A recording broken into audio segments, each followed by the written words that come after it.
ঈদের জামাতের জন্য সারা দেশে ঈদগাহের প্রস্তুতি শেষ। মুসল্লিদের সুবিধার জন্য বহু জায়গায় পুরো মাঠ সামিয়ানায় ঢেকে ফেলা হয়েছে।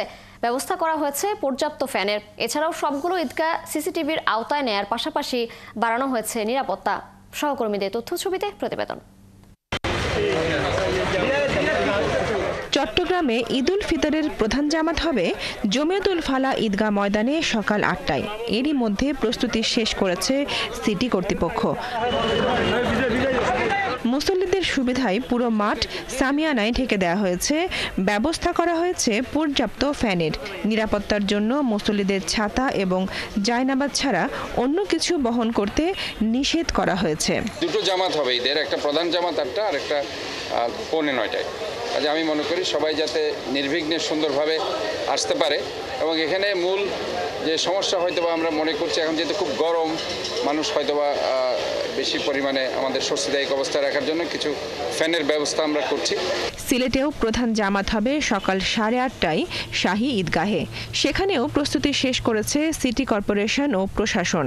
এছাড়াও হযরত শাহজালাল রাদিয়াল্লাহু তাআলা আনহু মাজার জামে মসজিদেও আয়োজন হয়েছে ঈদ জামাতের।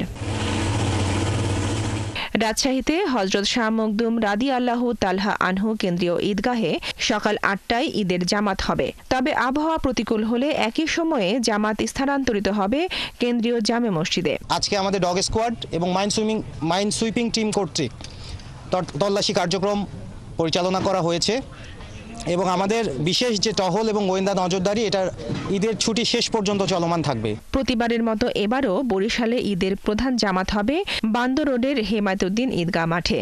সেখানে একসাথে ৫,০০০ মুসল্লি নামাজ আদায় করতে পারবেন। নারীদের জন্য রয়েছে আলাদা ব্যবস্থা। প্যান্ডেলের কাজ প্রায় শেষ পর্যায়ে, আমাদের প্রস্তুতি শেষ পর্যায়ে আছে। এখানে প্রায় ৫,০০০ মুসল্লি ঈদের জামাতে অংশগ্রহণ করতে পারবে। ময়মনসিংহে ঈদ জামাতের জন্য প্রস্তুত আঞ্জুমানে ঈদগাহ ময়দান। সকাল 8:30টায় সেখানে অনুষ্ঠিত হবে ঈদের প্রধান জামাত। খুলনার সার্কিট হাউস ময়দানে অনুষ্ঠিত হবে ঈদের প্রধান জামাত সকাল 8টায়। এছাড়া সকাল 9টায় এবং সকাল 10টায় পরপর 2টি জামাত অনুষ্ঠিত হবে টাউন জামে মসজিদে। বনশ্রী হালদার, ৭১।